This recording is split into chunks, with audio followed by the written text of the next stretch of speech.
Aloha, my name is Allison Jacobs.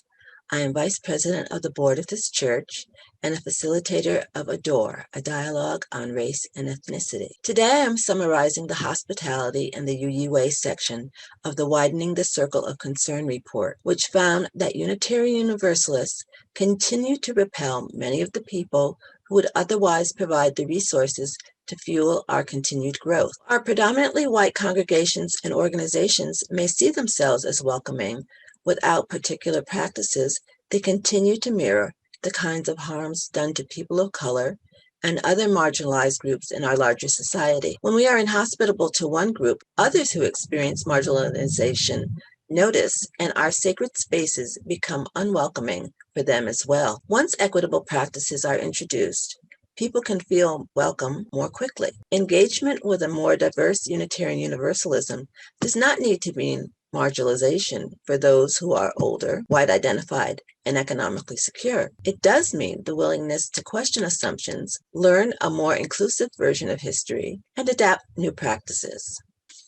Because of the numerical realities within our spaces, gathering spaces for people of color and others historically marginalized among us are essential to help counter the ignorance, aggression, and microaggressions these beloved UUs encounter within so many of our congregations, communities, and groups. This report provides white allies with some do's and don'ts for interrupting microaggression.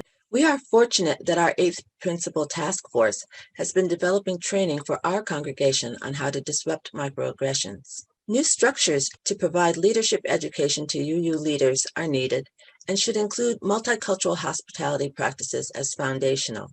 Over and over, Black people, Indigenous people, and people of color, as well as other people and groups not seen as mainstream in Unitarian Universalism, report interactions with congregations and Unitarian Universalist organizations in which they are treated as less than or received in a way that is simply inhospitable. When we talk about the need to become more diverse, inclusive, and equitable, at a basic level, we are talking about hospitality. Our congregations need new practices around hospitality so that fewer people are repelled. The takeaways from this chapter on hospitality are as follows.